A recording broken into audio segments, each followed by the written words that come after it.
Welcome to the Fountain Valley Sign Committee meeting for November 13th. I'd like to welcome you all. Thank you so much for coming. We have one item on the agenda, and I believe we also have some folks on Zoom as well. If you can let us know, if you can confirm that you can hear us and it's working well, we'd appreciate it. So these are generally informal meetings. What we'll do is we'll have staff make a presentation. We'll hear from the public, and then the Sign Committee will make a determination on the agenda item before us. So if staff would like to present the item. Thank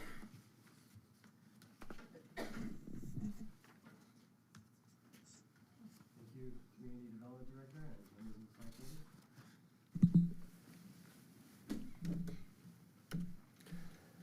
So before us tonight, George Salazar has submitted a request on behalf of Mike Thompson's RV Superstore to install a 50-foot tall on-premise digital sign at 18240 Ward Street. Mike Thompson's RV is located in the Fountain Valley Crossing specific plan. On the left is the specific plan boundaries. The colored blocks are segments, and Mike Thompson's RV is in the purple segment called the Workplace Gateway segment, and the proposed sign is in the location of the star on the slides. So a little bit of history before I discuss the sign. The Planning Commission originally approved a code amendment for the crossing specific plan to allow for on-premise digital freeway signs. This amendment was recently approved by City Council, first being heard on April 16th of this year. The adopted standards were for on-premise freeway-oriented signs was that properties have 1,100 feet of continuous property frontage to qualify, that they be engaged in vehicle sales. We put maximum size limitations for the sign, put a limitation of the amount of illuminance that the sign can project, put a restriction of 8 seconds per message display, required that automatic dimming capabilities be required, and that louver technology being implemented, and that a contact person with the sign company provide that contact information.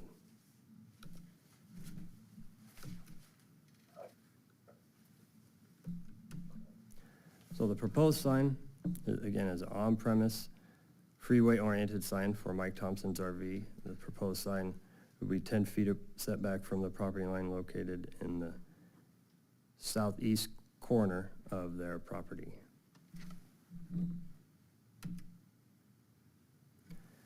Again, the sign is 50 feet tall, with the image display being about 40 feet tall and 34 feet wide. And the shape of the sign, the image on the top is a top view. I clarified with the applicant. The design will have a slight angle on the north facing section, not as much as this. This is approximately 15 degrees, but the applicant mentioned about a 5 degree, so it will be technically a V-shaped sign with a smaller angle on the top here. This image shows the 3 parcels that make up the Mike Thompson's RV site, and combining the 2 freeway properties, there's a total of 1,100 feet, and per the code amendment, this site qualifies for the on-site digital freeway sign. This image shows a rendering with the northbound view showing the setback, 10-foot setback from the property line and the Caltrans fence, the Hyundai building off to the right. This view showing southbound.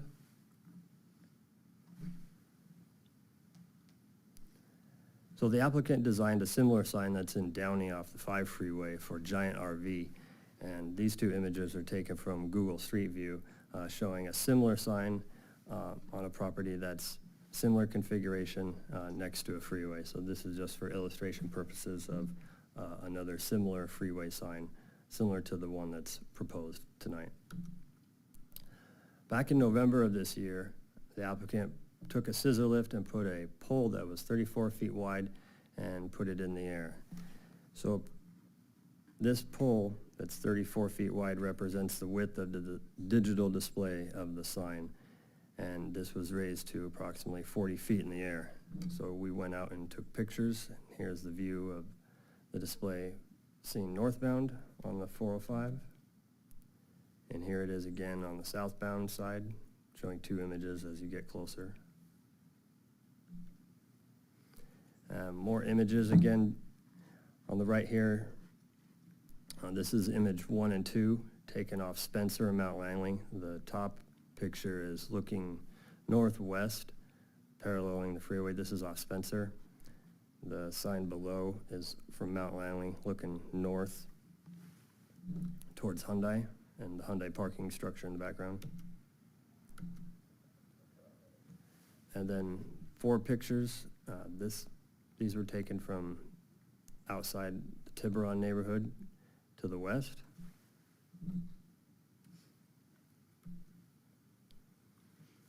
And Tiburon neighborhood is approximately 1,100 feet from the proposed sign to its nearest location here. And this view above is a view of the Tiburon property, showing the majority of locations of where their windows for the residences that are closest within view of the sign, as these residential buildings to the north are obscured and there's pretty much no visibility of the property on the other side because of the freeway Ward Street overpass, there's a grade difference. However, down this location where my cursor is, there is a view of the property, and that's illustrated on these pictures below. And this should be a video taken. So we're driving in a F-150 pickup, so we're slightly elevated, and we travel over to the middle of the freeway. And this is just to show the existing conditions with the existing RVs that are quite tall out there, for your benefit here. This should be the Ward Street overpass right here, and you can see the RVs to the right is Mike Thompson's RV property.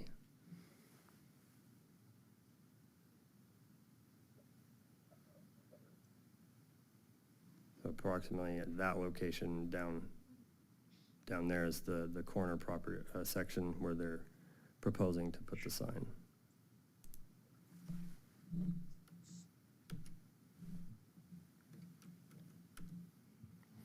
And as a part of the standards that were adopted in the code amendment were standards for the illumination that were carried over from Caltrans standards for signs that are next to the freeway.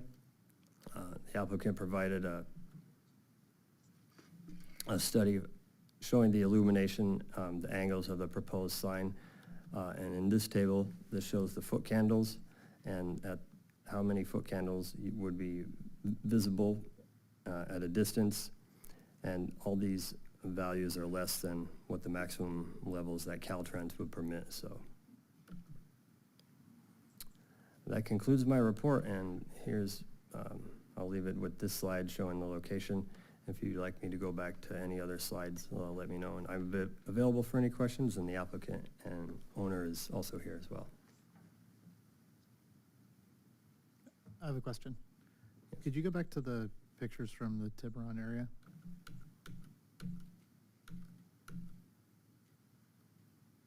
I also have these in a little bit bigger format that you can see as well. Well, if you have better pictures, that's great. Okay, so these two are further back, looking east. And So if you I can have my actually see in cursor, that, the top of that. So the flag from the top of the scissor lift there, that's what, midpoint of the sign or the top of the sign? The illuminated portion of the sign? sorry, this cursor is having trouble. Right here is the horizontal pole that represents the top of the display face of the sign at 40 feet tall. Right there, and then over here, right here. And then you had some other pictures where it showed looking west. So where was the person standing when they took those pictures?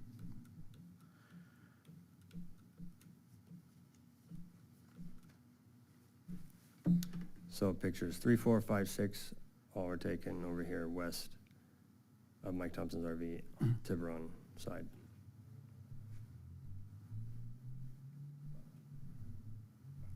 So just to confirm, is that the top of the panel or is that the bottom of the panel on that horizontal line? That would be the top. Okay.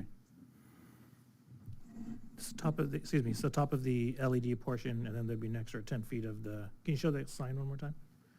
Yes, there'd be the sign structure would extend up at an angle with the Mike Thompson's RV static sign, so that'd be like a normal channel letter, like a wall sign you'd see on a commercial building.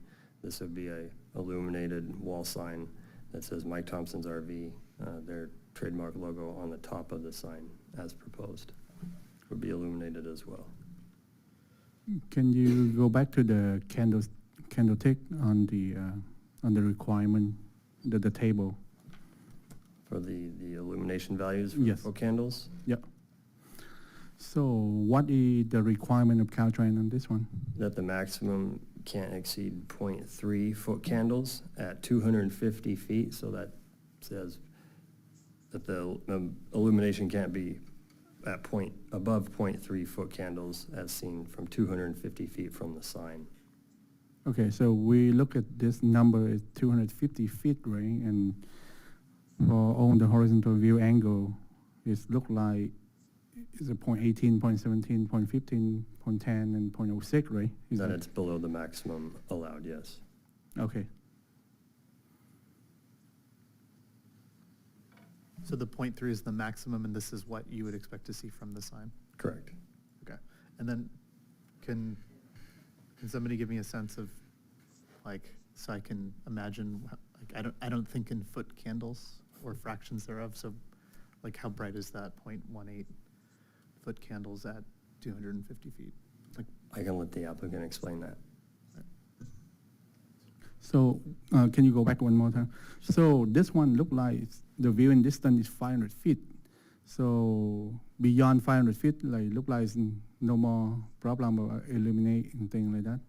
And they didn't put values or they didn't measure values past 500 feet in this study. Okay.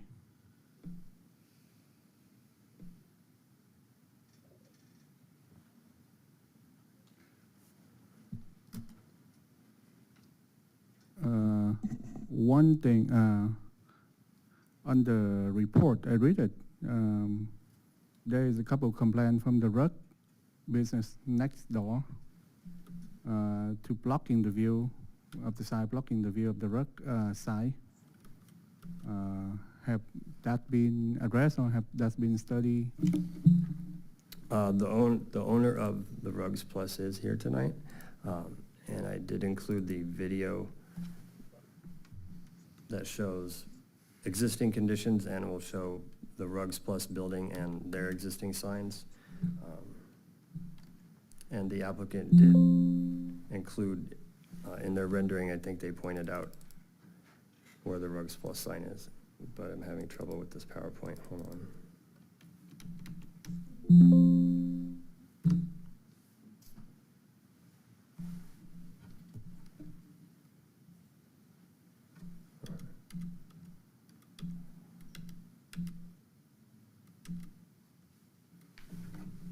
Seeing this diagram, viewable southbound 405, the applicant put the Rugs Plus signs, called them out on this elevation.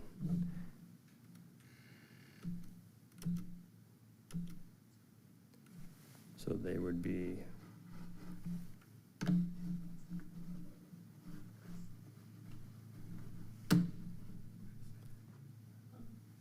somewhere in this general area. Hmm.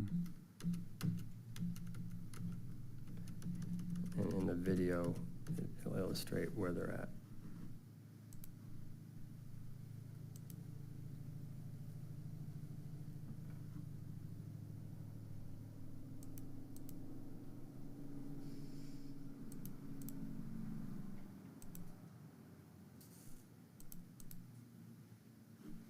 So if you see the rugs plus sign there and there, Okay, so there one rug sign gonna be perpendicular. And Matt, do you know where the Mike Thompson's RV sign, proposed sign would be on this? judging by the amount of RVs and where we're at in the vehicle, the sign would probably be somewhere around here, set back 10 feet from this fence area, so I'm guessing approximately somewhere right here. Okay. Matt, can you describe, so the city had approved 2 billboards down the street from here. Can you describe the difference between this sign and those billboards? So the 2 billboards that the city approved, one at the water tank and one at the north side of the 405 on Euclid Street, those are billboards which allow for off-site advertising. That also requires Caltrans approval from an outdoor advertising permit. This sign that's proposed tonight does not offer any outdoor or off-site advertising. Therefore, it's called an on-premise sign, a digital sign that will only advertise goods and services that Mike Thompson's RV either sells or provides that service on their property. So this one is not considered a billboard, right? It's not a billboard. The design of the structure looks similar to other signs that you may have seen out there on freeways that are billboards, but the content of this sign makes it so that it is not considered a billboard.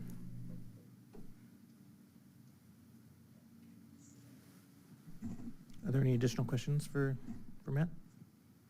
I got the question for the owner. Can I got? We can ask Question. the applicant would like to speak. George? Good evening. So, hi. Hi. So I know last meeting with the city council, there are a couple councilman, councilwoman asking if we take a look at the alternate way to advertise the business. Have you guys go back and do those study? You mean to advertise other businesses other than the business that's here? Then the sign? Yeah, no, that would not be allowed because Caltrans governs that rules. For any off-premise advertising, you would have to have an. No, I think you got me wrong. So I remember Councilwoman Kim Constant asking, like, instead of propose the digital sign, she say, can you guys doing some research to advertise them through the Facebook or social media? Oh, I see what you're Yeah, asking. exactly. Yeah, so we do all that now, but it's important for you to understand that we're not a local liquor store or local supermarket. The part of our business that comes from the city of Fountain Valley residents, gosh, I think I recall it being 2% or something. We get business from a very long distance away. So the traditional things of social media locally and gosh, you had a lot of suggestions, which I didn't want to challenge, okay, but they don't make sense for this kind of business. It's a regional business. For this to be a success, we have to bring people from a very far distance away. In fact, it's a selling point to you folks, is that we bring sales tax in from people that don't live here, okay? It's a question of where they buy their RV makes a difference, and as you all know that 1% of the sale goes to city sales tax. So if we sell a $300,000 motorhome, clink, the city gets $3,000 in revenue, so it's pretty significant.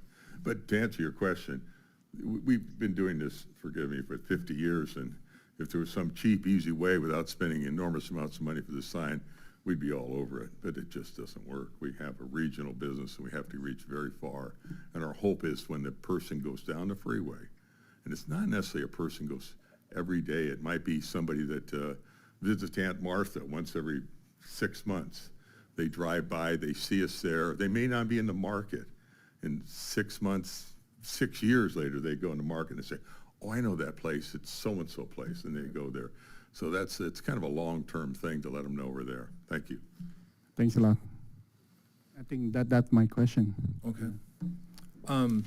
You were asking earlier about what a candela, basically a foot candle, but it's back in the old days, and they measured it by one candle 1 foot away.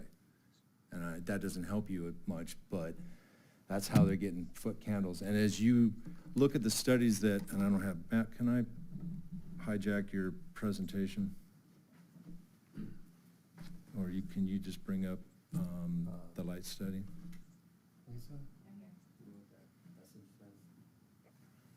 I think that's the point that you guys really need to see, is that, okay, Matt, could you bring in that light study for me?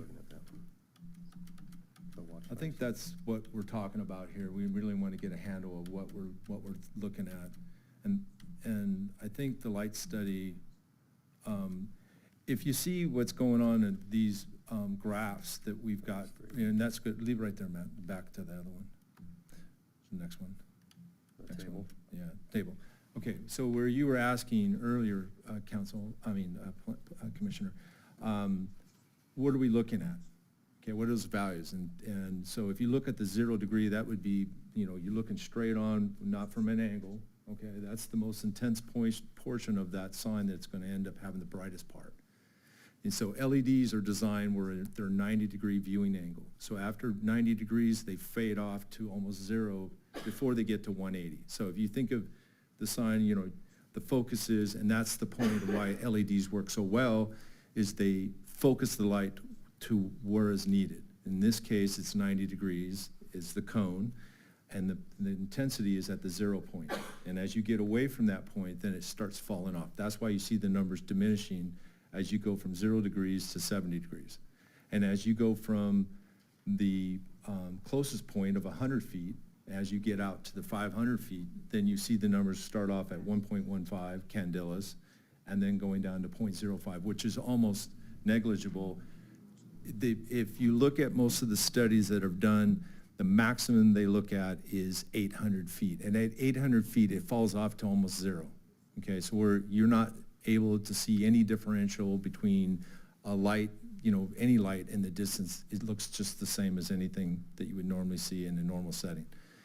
So that being said, the Project Tiburon is over 1,000 feet, 1,100 feet at the edge of our property to where we end up having the sign. It's another additional amount for the street right-of-way that we're adding into that, plus whatever distance to whatever point. At that point, is you can take an eye chart and you're looking at you're taking an eye exam. You start off where you can see something really close, and as it goes so far away, it looks like a dot, right? And that's exactly what's happening here at that distance. So the viewer that we're trying to reach is less than a quarter mile. You're almost at some of these points that we're looking at, they're over a half a mile away. So keep that in mind as you're thinking about what's going on here. This is so far away that your brain doesn't even see that going on because it's so far in the distance that it's not into your purview. And the same thing is that you've got Ward Bridge that comes over, and if you looked at the Ward Bridge, if you see the lights that they have on, those are much more of a brilliance to the people of Tiburon than anything else, plus the traffic that's going over. So to get back to kind of what put a relationship to what you're thinking of, how bright is that? Well, first of all, the sign is not a white light sign. That's not what we do here. We don't turn on the LEDs so that they're all white. It's like, let's say, a car headlight, okay, which is be the intense part, right? What you have is a degree of 40 to 50% of that light, brilliance light, which is represented here. This is a white light. So when we're talking about, when we're doing an ad for the dealership, these numbers don't reflect exactly what's going to happen. It's going to be half of that. You know why I can say that? It's because this is all white. Okay, so they take the worst case scenario and try to show it to you, the resemblance. And if you look at those lights that are on the bridge, if you look at the parking lot lights that we have on the property, you're not going to be able to see any of that. And we're V'ing that sign out so that we can maximize the viewing angle to the people that we're trying to reach, which is the 405 freeway. We don't need to reach anybody else. So we're angling that sign so that it's directional. Plus, if you got out onto the site, you'll notice that we're actually in about a 3 to 4 foot hole, right, Matt? I mean, as you go southbound on the 405 freeway, the grade of the freeway is matching our grade at Ward, and as you go farther south, it actually falls off. And so we're actually in a hole. So kind of keep that in mind as well. The sign is looked at 40 feet, but perspective on the freeway is actually minus the 4 feet, okay? That's the top. And the bottom, you're gonna end up with something that's at 27 feet at the bottom. The one thing you didn't say, I think it's important, these signs are costly to the electricity, so that's a big issue. So they don't want to waste light by having it go everywhere. So they design the sign with louvers to direct the light ahead. Right. It's an economical thing as well as a good thing for the residents. So regardless how bright it is, and it won't be bright, it's not pointed that way, okay? And it's, Right. and I believe they have a video of somebody did, Becker or somebody showing what happens when you go away to the side of a TV. It's kind of like the old flat screen TVs. Remember, you moved to the side a little bit and you couldn't see them, okay? Right. Well, these are like that, okay, where the viewing angle is forward for the Not the reasons side. we're concerned about, Right. the environment, but also cut the cost, set the light where it's going to do something. And I want to make sure that your point was taken. If you got a sign, if the sign was lit all white, as light as it could be, we'll never do that. We'll have a tan, blue, whatever color RV, a stream that's blue, you know, it's going to be, Multicolored. yeah, multicolors, not none of which are white. There'd be Right. nothing white there. Right. Yeah, I can't imagine, maybe we'll have some white, I can't imagine, I don't think we have any bright white motorhomes, trailers, you know, they're all colored, so anyway, I don't know if that helps. So just want to confirm, so right after 500 feet, the way the sign operates, it look like just normal light. Exactly. Yeah, And just so want to confirm. we're at over 1,100 feet from the nearest, at the right-of-way line of Ward Street. So add that on top of it. So, I mean, it couldn't be in a better spot. I'm just going to tell you, if we studied this property for almost since 2012, and where is the best placement to put the sign? For everybody's purposes, right? Not for the city, for the community, the businesses. This fits perfect. We brought it as far south on the 405 freeway as we possibly get. We put it into a spot where it belongs in that zone, not in any residential area. There is signs that are like that are in residence, but this was nowhere near it. The other thing to keep in mind is the billboard that is approved is way bigger than the sign that we've got. They're over 672 square feet for the face, and we're at less than 490. Keep that in mind, because we're not putting in a billboard. And I think when people are thinking about the height of the sign, try to relate to what that bridge is. And if you think that sign, it can be seen, just relate it to the parking lot lights, and then look at the center lights that are on Caltrans in the middle of the medium. You'll see that there's lights that illuminate the HOV lane as you're going down there. Those lights are sitting at almost 45 to 50 feet. They're above the point for us over there where we're at in terms of the grade of where the sign is at. So keep that in mind as well. Can we, maybe Matt can help, or can we get the Tiburon pictures up again?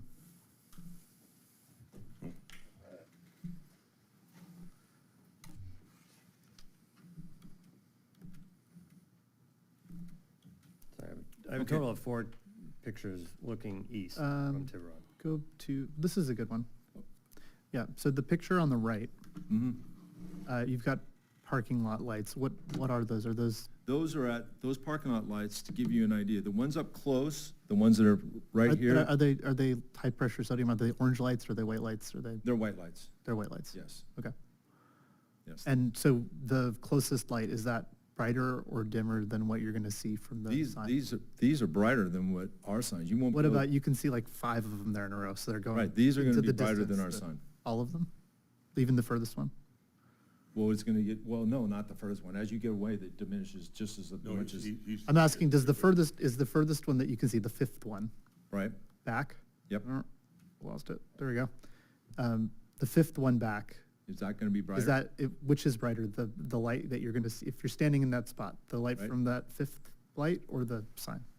The parking lot light, and here's why, is because you're only seeing it from this perspective as far as you're seeing that pole.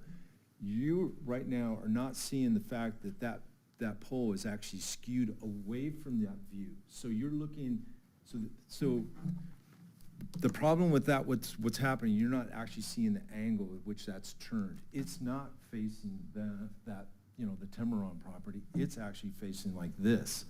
But its perspective looks like it, you can see it, it looks like it's straight on, but it's not.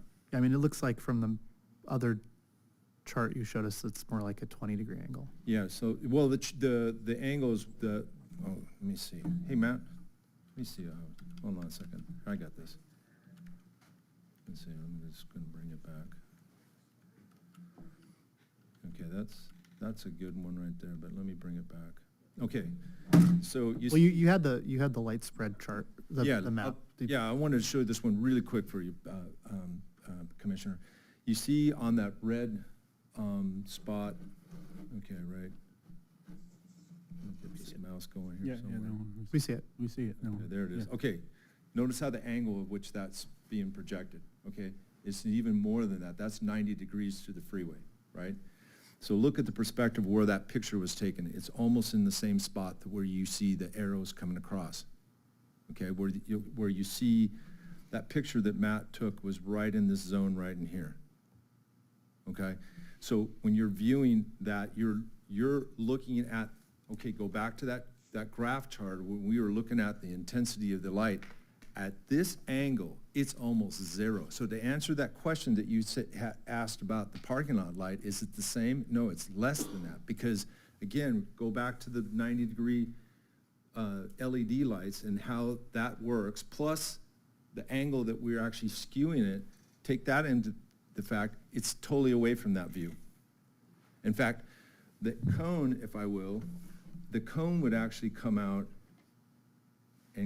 like this towards this section, which is totally blocked by the. Can you just put that up, because we have it, instead of doing angles on this The cone. chart? Can you just show the cone? It's the next thing. Oh, I don't The know. slide with the cone.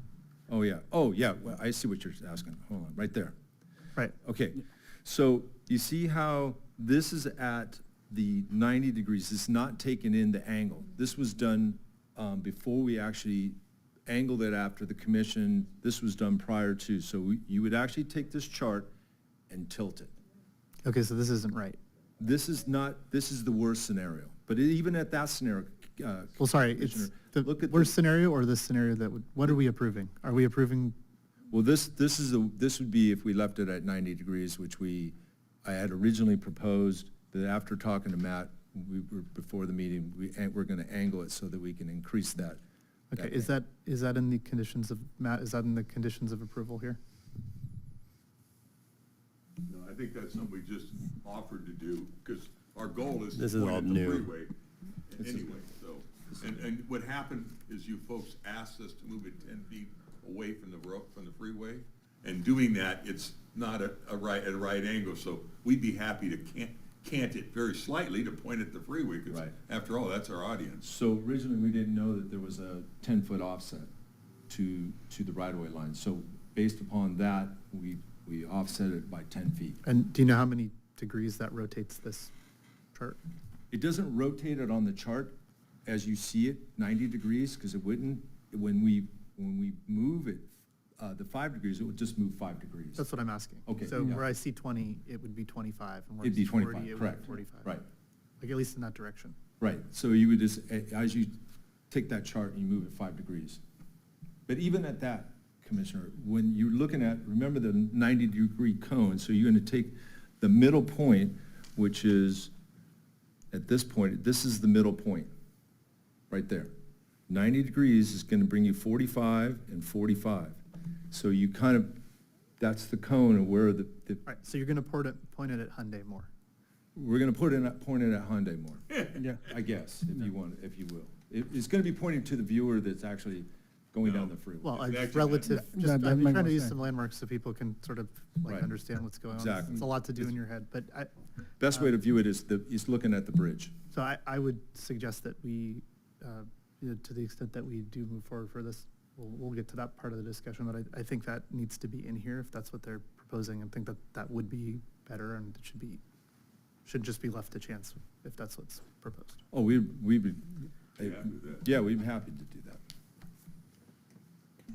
So Omar, is that we have to go back approve it later after the. Well, let's come back to that. I think if you have any questions Sure. for the applicant, we can do that, and then we Oh. can get comments from the public. I got one last question. Yes.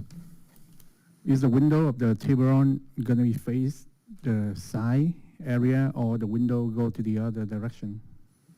Say that one more time. The window of the apartment, is they gonna face to the side, or they face other direction? I have a image showing Tiburon and their windows. So the picture above was taken from Google Street View, showing the two buildings, the other buildings further north here. I did not have a picture, but they're pretty much below the grade of Ward Street. These buildings are the visible ones. These, Commissioner, these buildings right here are the only ones that are at the grade that you see right there. The other ones follow, the bridge comes up and it blocks it. So the only viewing that would possibly be, but again, it's angled different, is this window right here. That's it. Other than that, there is no other windows. And it's not a window someone look out the front. And it's not, it's so. Patio, I mean, it's looking at the overpass and cars going over. Okay. I have one comment, just if I could. I don't know if I get another chance. I respect the gentleman that owns the rug merchant business. I just want to be clear that we have quite a bit of separation from our property to his. He's very lucky, as we are in some ways, to have a canal next to us, which creates an aperture so we can see our property from the side.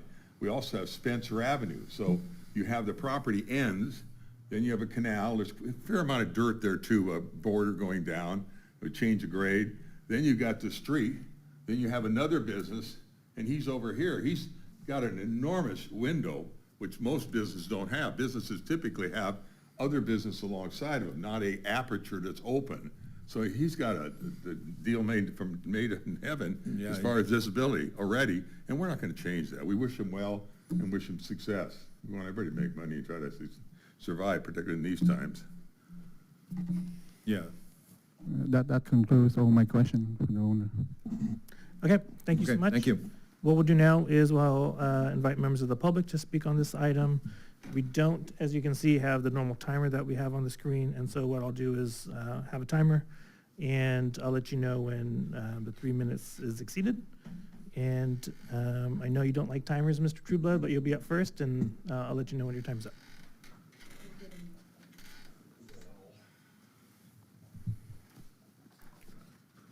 Can I have ask you a question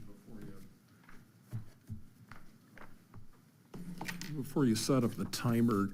Can I have a couple seconds to set up something? Sure. Okay.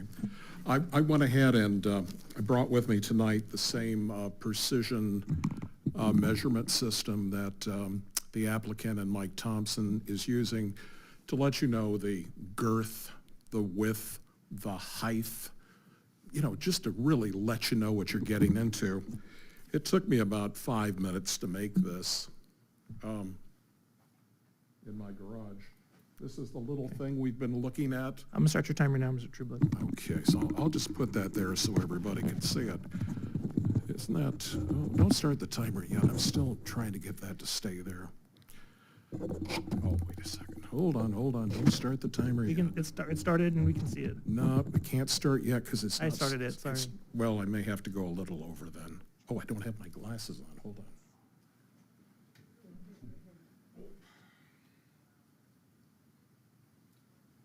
I just hit 70. It's getting tough. Anyway, here's the measurement tool. Well, I've only got 3 minutes to speak starting now, I hope. I guess diplomacy is going to have to go out the window tonight.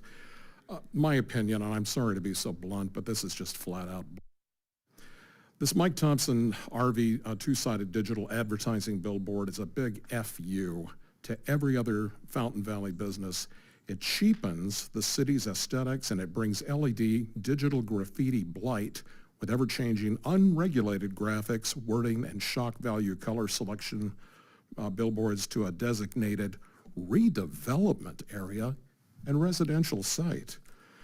Looks like this baby's going to be on 24 hours a day, 7 days a week. We got these massive LED advertising boards there that Mike Thompson wants to put in. And this thing's going to be owned and managed by Mike Thompson to advertise their company only.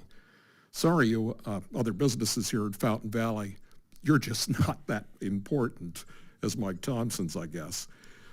If a structure is built on Fountain Valley-owned property, which Mike Thompson's on, well, that's residence property. That's city property. And every business in Fountain Valley should be able to advertise on a sign like that. If that's not the case, it's discriminatory, and I think it's shameful. It's interesting how the subject's being addressed after the election of city council members. I think there's going to be some lawsuits on the way. If you look at that horizontal stick in the air with two little flags, it's supposed to represent this 50-foot structure with two huge LED screens that's operating 24 hours a day. That works out to 2,160 changing messages a day when you take the two billboards into consideration. And I'll bet you that 99.99% of businesses and residents have no idea that this flying under the radar, two little flags on a stick, is being used to approve a project. City management and city council are going to boast of transparency and honesty on this subject. Well, that's a large load of manure. Only 3 public written notices are published. Ask the city management, city council, or the planning commission, where are those locations where there's 3 little pieces of paper that you have to do an Easter egg hunt to find? Leston, I'm gonna give you an extra 30 seconds, but if we can start Please. wrapping it up. Attachment number 5 does not tell you that the mirror-styled glass on the Hyundai building, it's going to reflect and redirect that LED light into residential neighborhoods. The charts that you're looking at, where they're saying where the light's going to go, those are daytime. Where is it going to go at night when there's fog and the light refracts? Your time's expired, Leston. Thank you. Thank you very much. Less than 5 minutes to make a calibration model like theirs. Katy, Wright?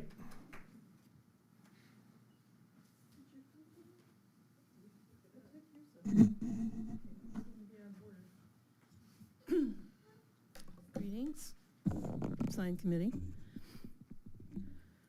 We meet again. I was here, I believe it was April. There was a conversation, and prior to that, there was a conversation with Mr. Joe White of Becker Boards. I remember him being here. He made a big point of touting the louvered light and saying, oh, it's just like if you're on an airplane and you take your laptop on an airplane. People see that you've got something in front of you, but they can't really see what it is unless they get right in front of it. And he was projecting that as being a safety issue. And I was here that day, and I was actually memorable that day. I wound up in the LA Times, my picture wound up, because I was dressed up as Billboard the Clown, because I really don't appreciate these huge billboards, huge flashing lights.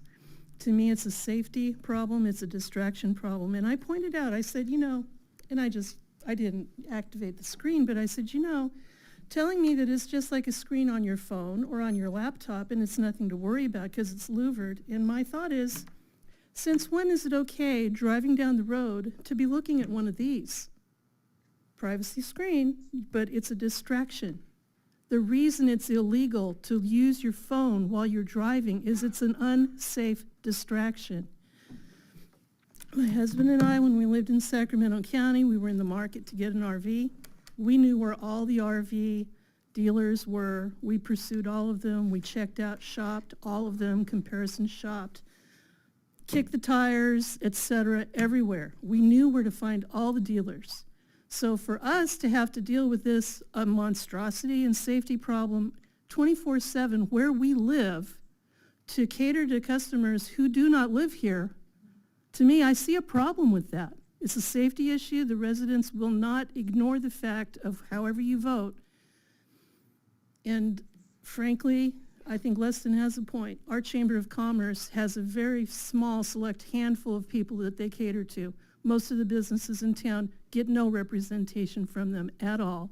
And there's an undue favoritism shown to the larger businesses in town. That's all I'm going to say about that. Safety first. Thank you for your time. Thank you, Katie.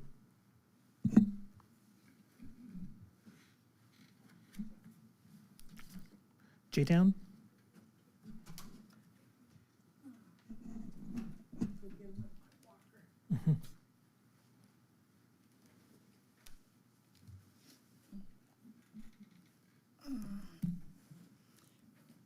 Okay, give me a minute to get my back put back together.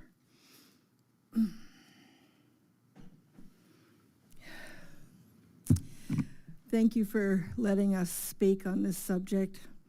I've been fighting against these huge flashing grotesque signs for probably 10 or more years now.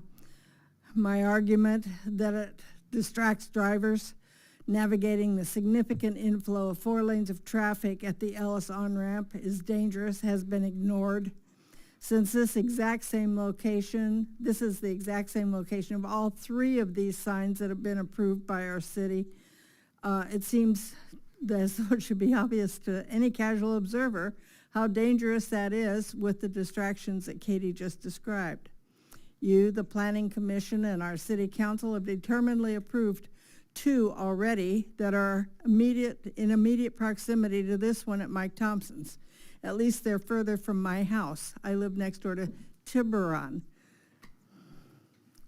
right by Mike Thompson's.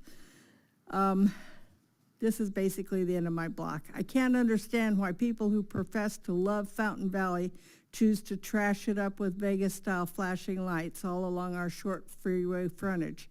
It makes no sense to me. I'd have to infer bought and paid for. Thompson has threatened to leave our city if he's not granted the right to trash our frontage road as the Caltrans wall blocks the view from the freeway of his sales lot. I call that blackmail. I saw from the video we just saw that you could still see his RVs plainly from the freeway. Are we to presume that the purchase of a $100,000 or $300,000 motorhome is an impulse purchase arrived at by driving down the freeway and seeing a flashing LED sign that says, buy your motorhome here, and she says, oh, honey, let's go buy that $100,000 motorhome right now? I don't think so. People that are in the market for a motorhome, like Katy said, know where everybody is, and they compare prices. And if you can't compete with that, a sign's not going to change it. Cheryl Brothers is in a video supporting this garbage when she lives on the other side of the tracks, freeway, and will have no personal impact from this blight. And then she goes on to equate this with a normal trend in the age of electronics.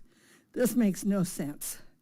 Minimally, she should recuse herself from voting for this highly charged issue now and in the future.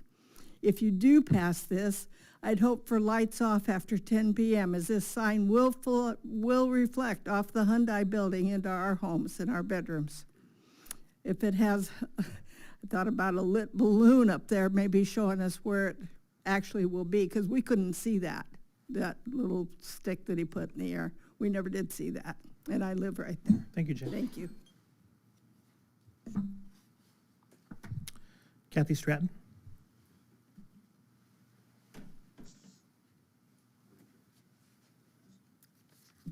Good evening. Thank you for allowing me to speak my little part here. My perspective is that of a 45-year resident of Fountain Valley. My husband and I started our family here. Kids went through school, and we've decided that this will be where we retire.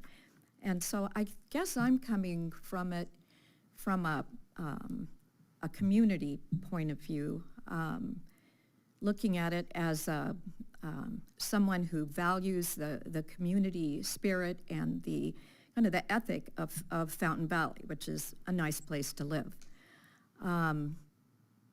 Neighbors know each other. They take care of the neighborhood, and this is just and I compliment you as a city council for having the ability over the years to balance the needs of the residents and our important business base and small industry, because you've been able to support our schools, our community, we have a vibrant community, and that's why people want to live here. That's why our homes are, worth what they are. And so we care about our home values, we care about our city.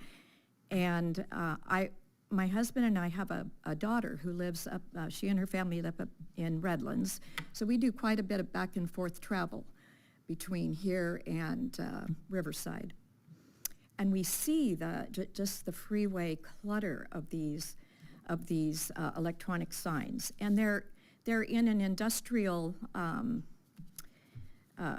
conduit, so it's not offensive. But when we come into Orange County, and specifically when we come into Fountain Valley, we know we're home. It's not cluttered. It's not. We're more than just an off-ramp to various businesses. It's our home, and I think up until this point we've been able to be good neighbors with Mike Thompson, and we want to see them do well. We just would not like this right in our back door. So, thank you. Thank you. Mark Goldhammer? Mark?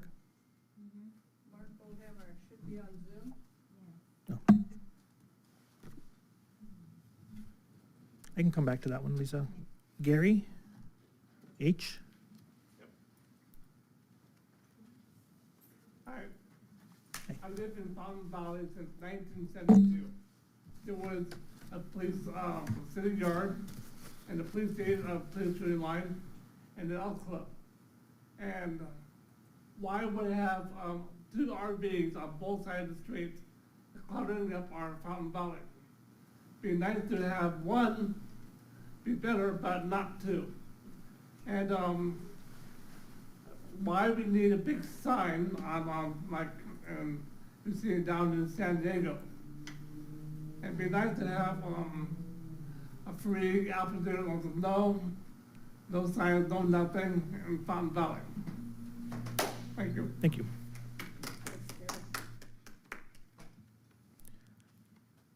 Itchak Shabtai?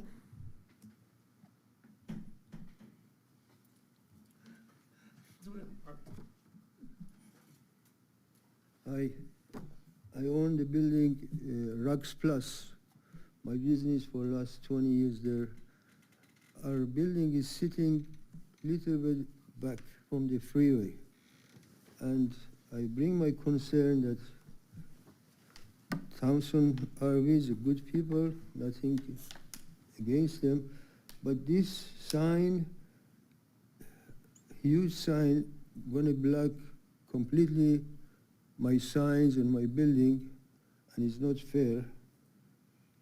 And if they want to do sign, they used to have a right middle of their property, Thompson RV, away from the corner, and they should maybe put the sign on their property in the middle. As it is, they have all these RVs lined up against Rux Plus building that already blocks 50–60% of the view to Rux Plus. So I'm asking, I bring my concern about this huge sign to blocking my building, and my business can get affected with people not going to see my signs, so like now I have. And I brought this concern last time here and again. Thank you very much. Thank you, sir. Robin Larzelere? Larzelere, thank you.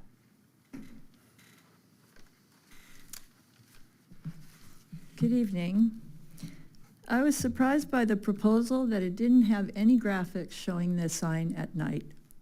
There are many software packages available to show these kind of graphics. and the presentation itself was professionally done. So I would ask the sign committee to please ask for some graphics showing the sign at night, accurately portrayed with the foot candles. Secondly, the billboard exception that the city council voted in on May 7th.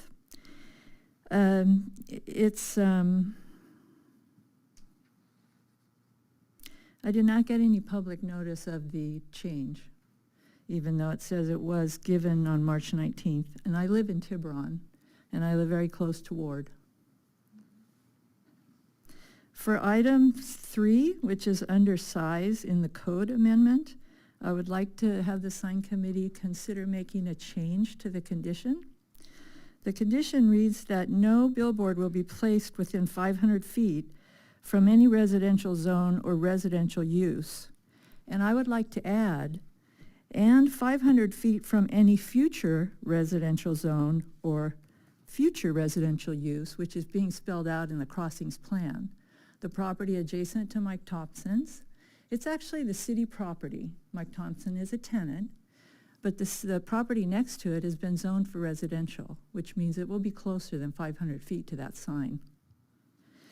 Item 4, design in the code amendment, I would suggest that it be changed to not allow any internal or external illumination of the static face, brand, panel, or logo at the top 10 feet of the sign.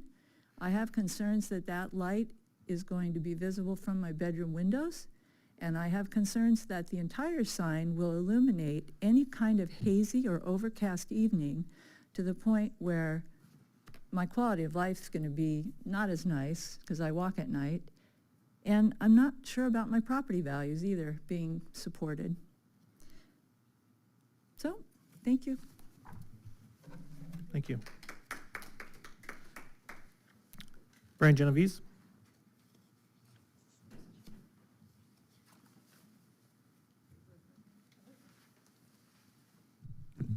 Hi, good evening, esteemed committee members and everybody here. I heard all the comments so far, and everybody's got good points from their own perspectives. And you know, I've been a member of the chamber for the past 12 years. Also, I lived here.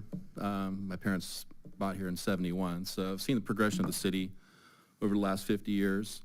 And you know, there comes a time and place where you know you have to allow for certain things to happen. And I looked at the proposal as well too, and it looks like the applicants have they're making efforts to mitigate any type of issues or any type of blight or any type of other nuisance issues. And I'm sure this happens every other place they put signs as well too. It's surprising the first time this has come up. So I think there's a way to have an even balance on this and come to some kind of a compromise on things to where everybody can be reasonably happy with this, because I think the city does need this for revenue coming through. It does promote business to come through the city and promotes people to come through and stop in Fountain Valley. And when they stop here, they're going to see places they might like to go, like possibly your rug store. They might go by there and buy some rugs. You never know. So I just ask everybody to keep an open mind, and let's try to work towards progress and not be so much on one side or the other. Let's see what we can do here. So thank you. Thank you. Ready for Zoom? Okay, so we have 2 Zoom participants. One is Evan Jorgensen. Evan?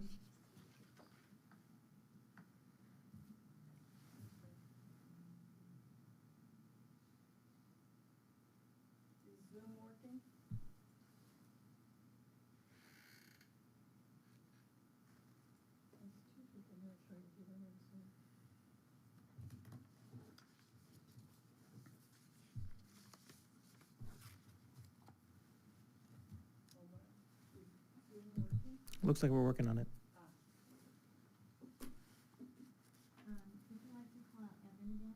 Evan Jorgensen on Zoom, would you like to speak?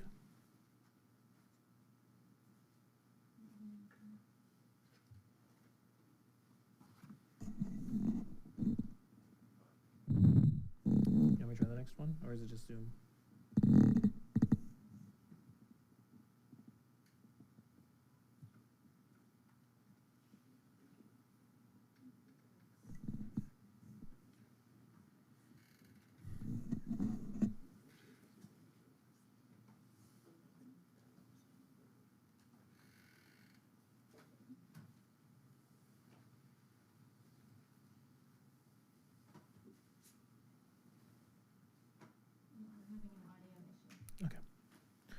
Okay, so we had 2 Zoom participants, Mark Goldhammer and Evan Jorgensen. Seems like there's some issues with Zoom, and they're not able to supply audio. So, Sign Committee members, I'll bring back to us. People call in on the phone when the audio's been a problem. They can call my cell phone and I can hold it up there. I've seen Rick Miller. That's fine. If you'd like them to call you, that's fine. If anybody wants to do that, do you want my number? I don't want to give it out to the public. I don't care. I'm not hiding anymore. Give us 1 second. Up to you. My number's published all over the place. You're welcome to use mine.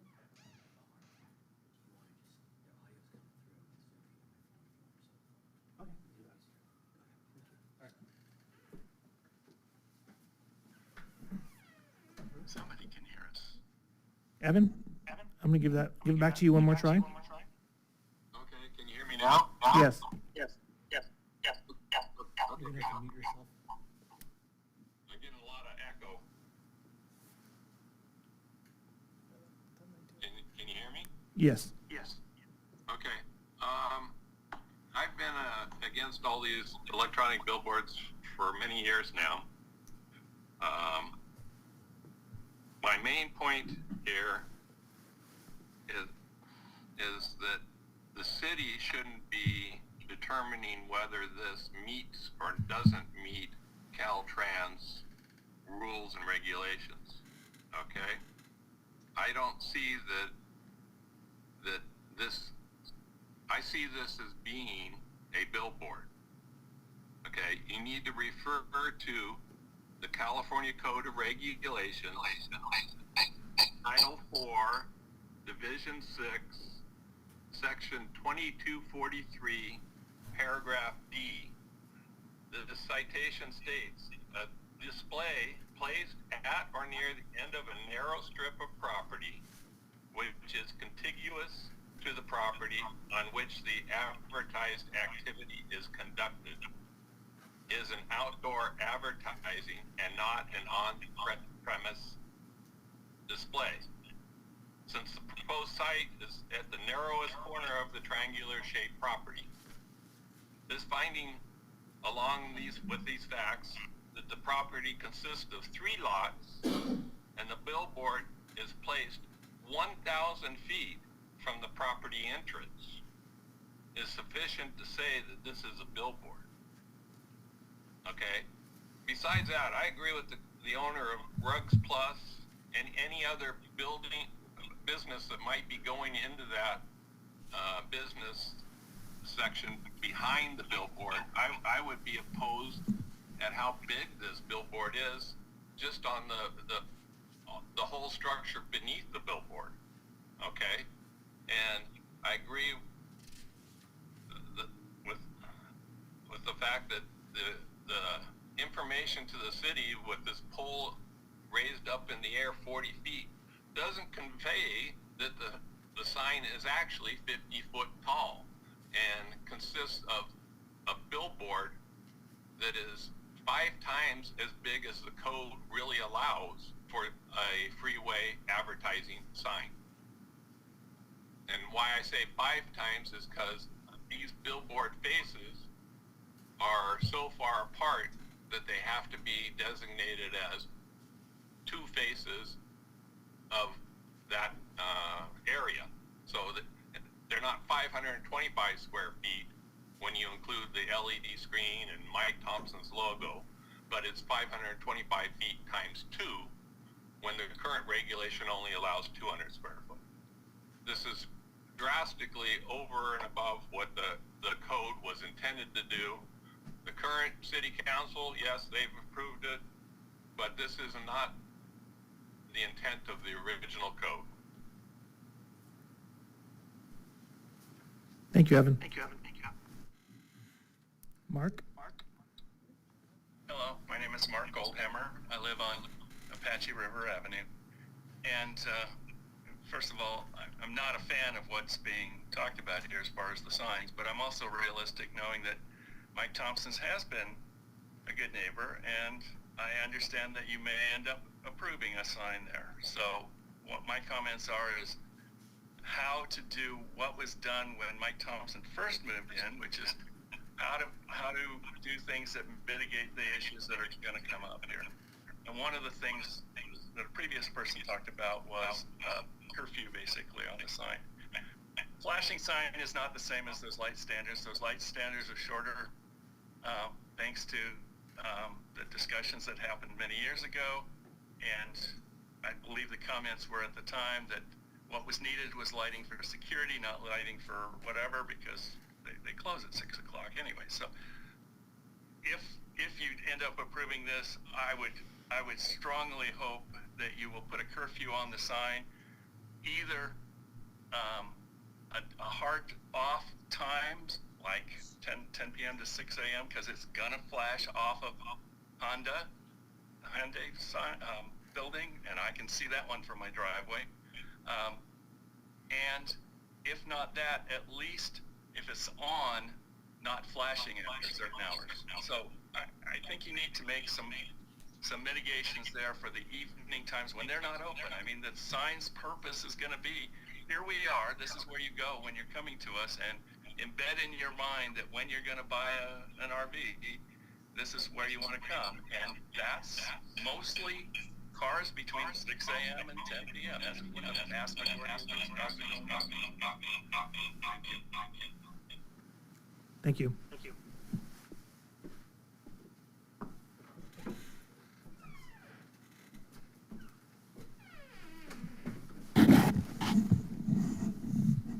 Okay, we'll bring it back to the sign committee.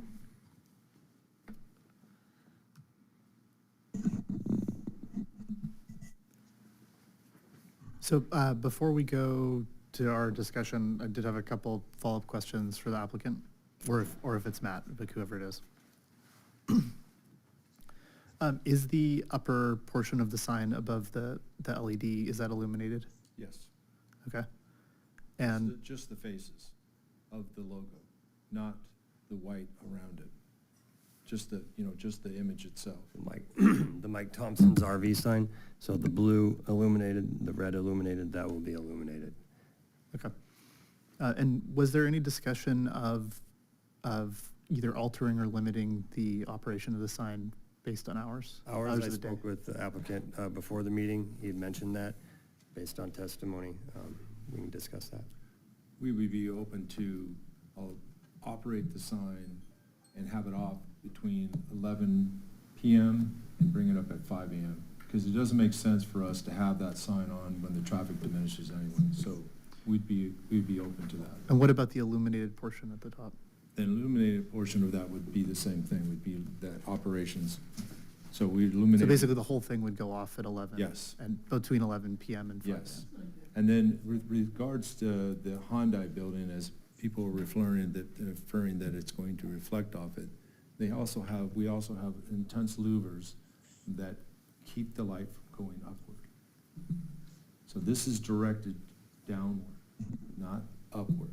Can you say that again? So the building is below, part of the building would be So below the sign. louvers are angled in such a way so that the light doesn't emit up. And there's We're shooting them at the cars, not at the sky. Yeah, and there's two reasons for that. When the manufacturer makes those, I'm confused about that one, I'm sorry. So they're the sign's gonna be at, 40 feet, so. right, so then that's gonna, the Hyundai building, part of the Hyundai building, the glass would be lower than that, and you're There's shooting the down. The image that you're gonna see, first of all, it's not gonna be, that building is not gonna be reflected as you're thinking. And one is because it's so much farther away. If you look at the distance between that and the building, we're almost at, I would estimate based on this graphic here, at least 700 feet.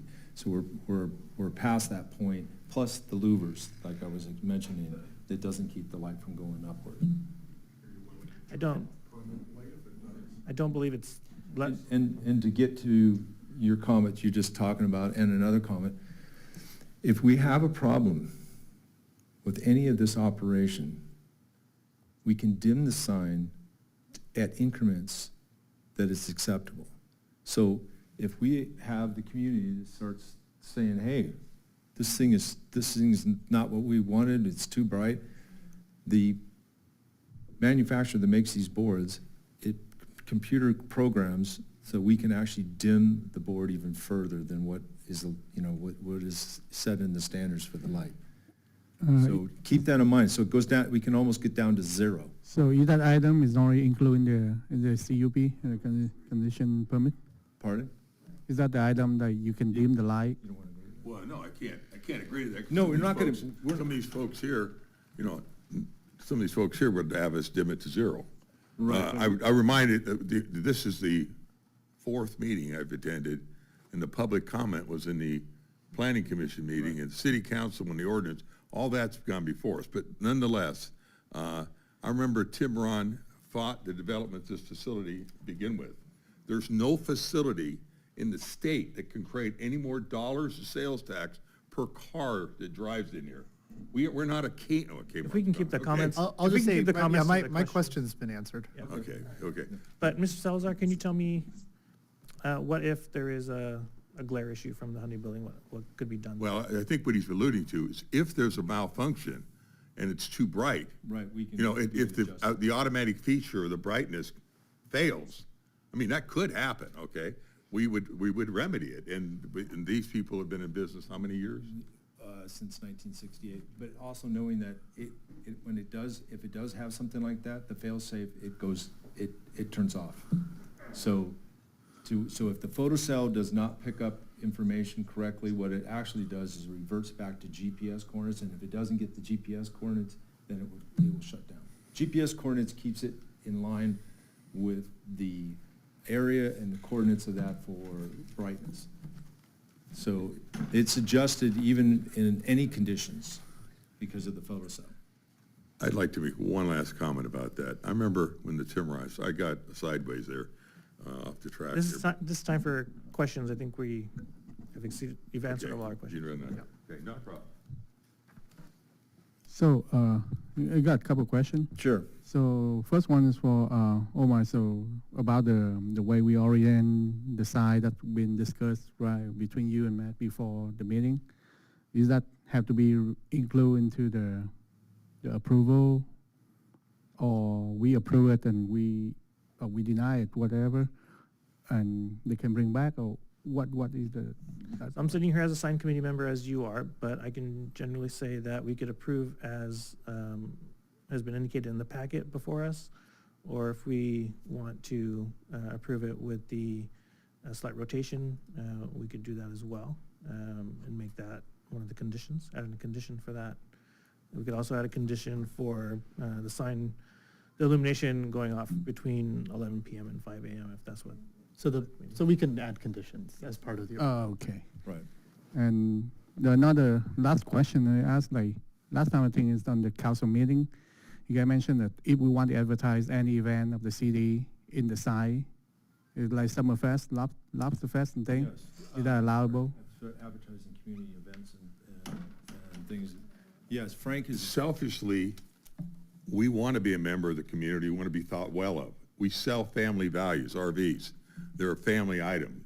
We like the fact that if you had a student that just got accepted at Harvard or something, you want to put his face up there, it's to our benefit to acknowledge that. If there's, well, to a limit, we have to economically, do mostly our business, but it's to our benefit to make the sign something people want to look at. Right. And not just sales of RVs, and mostly pictures is why we have it. But we're happy to do some community service. I believe it's a mutually successful thing. It's good for us to do. We do that at our other stores also. Yes, right. All right, my question answered. If I may, Sorry. if we can, No, I'm good. Okay. thank you. Thank you. Committee members? Yes.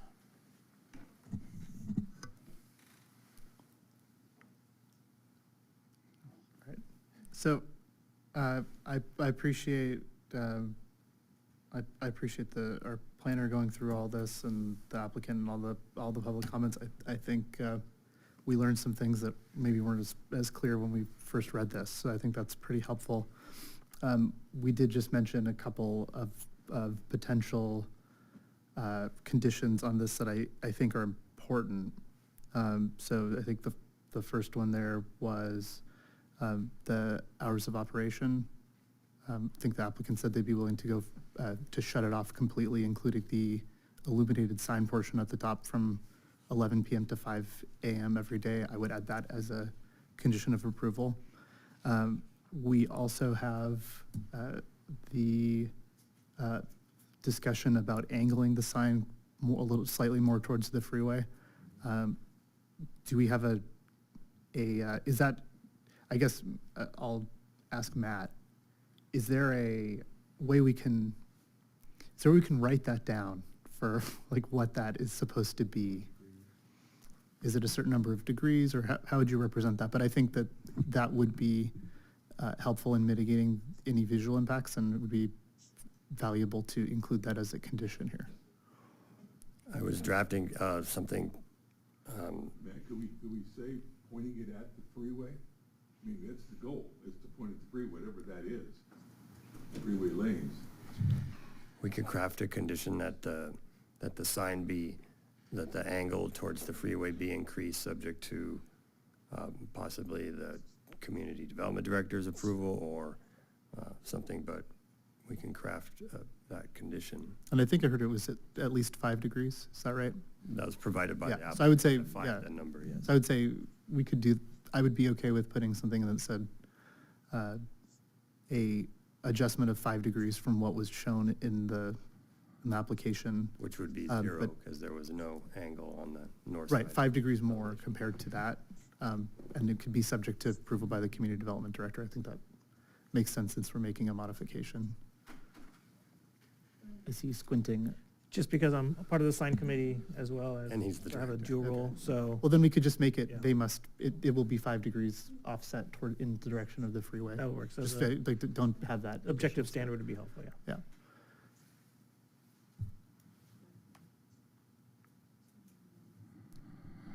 Okay. Member Vu, do you have any comments? I think most of them, I agree with Commissioner Langer about those two condition items that we should include into the approval. So, yeah, the other one that I want to include is just the community event that we should be allowed to post on the site at this. Probably this is not. I think we'll just need to look at that to see as a on-premise sign if the city events and whatnot. I think they could do that on their own as content neutrality from the city. I don't know if we can require that. Okay. This is an off. Yeah, as long as off-premise just sign. We don't want to turn it. it's optional, it's fine too. For my comments, I'd just like to thank everybody for coming this evening. We really do appreciate your comments, and we do take them into consideration. And I think the city council, as part of the ordinance that amended the specific plan to allow for this sign, set the policy, I'm really looking to see whether or not this sign fits within what they adopted, and to see if there's any additional concerns that could be addressed, which I do think there are, which is the additional conditions for the 5 degrees, as Commissioner Langer mentioned. And I appreciate the ability to turn off the sign from 11 p.m. to 5 a.m. I think that is something that was new and that we could adopt as a new condition as well. So is there any motion or additional comments? Yes, I'd like to make a motion to approve with the condition of a 5-degree offset in the direction of the freeway from what's in the current application, and then a limitation fully turning off the sign from 11 p.m. to 5 a.m. every day. I second it. Okay. So we have a motion and a second. All in favor, say aye. Aye. Aye. Opposed? Hearing none, motion passes 3-0. And do we have any additional public comments? Hearing none, we will adjourn the sign committee meeting and go into the regularly scheduled planning commission meeting. Thank you. Thank you.